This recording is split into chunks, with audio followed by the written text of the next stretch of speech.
सुनेत्रा पवार दिल्लीत पंतप्रधान आणि अमित शहांची भेट घेणार. उपमुख्यमंत्री झाल्यानंतरचा पहिलाच दौरा. राष्ट्रवादीच्या विलीनीकरणावरती काय चर्चा होते याची उत्कंठा.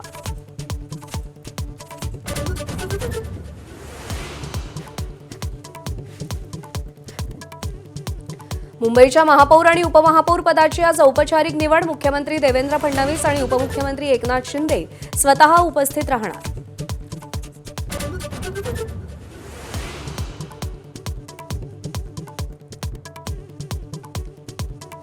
अजित पवारांचा अपघात नव्हे 100% घातपात. रोहित पवारांच्या आरोपांचा बॉम्ब. विमानाच्या व्हीएसआर कंपनीवर प्रश्नांचा भडीमार. पायलटकडेही संशयाचं बोट. व्हीएसआर कंपनीनं आरोप फेटाळले.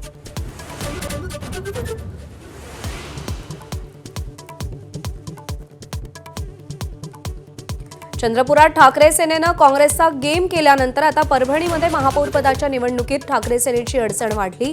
मात्र खासदार बंडू जाधव म्हणतात काँग्रेसची निवडणुकीपूर्वीच आघाडी आणि राष्ट्रवादीही सोबत येण्यास तयार. नाशिक शिवसेनेतील अंतर्गत गटबाजीची एकनाथ शिंदेंकडून दखल. ठाण्यात रात्री उशिरापर्यंत शिंदेंची नाशिकच्या नेत्यांशी चर्चा. उपमहापौर आणि गटनेता निवडीवेळी नेमकं काय झालं याची माहिती घेतली. अभिनेता रणवीर सिंगला धमकी. व्हॉट्सअप मेसेज करून कोट्यवधी रुपयांच्या खंडणीची मागणी. मुंबई पोलिसांनी रणवीर सिंगची सुरक्षा वाढवली.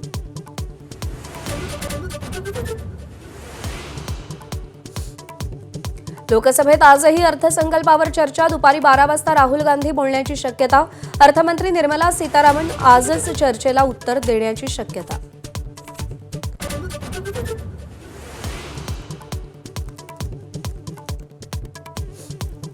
पोलीस दलात 15,631 पदांसाठी आजपासून शारीरिक चाचणी.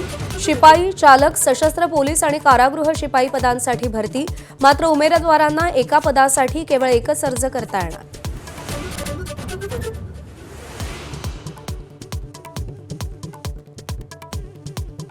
अर्जुन तेंडुलकरचं 5 मार्च रोजी लग्न. सचिन आणि कुटुंबियांचं राष्ट्रपती, पंतप्रधान अमित शहा, सोनिया आणि राहुल गांधींना प्रत्यक्ष भेटून लग्नाचं आमंत्रण.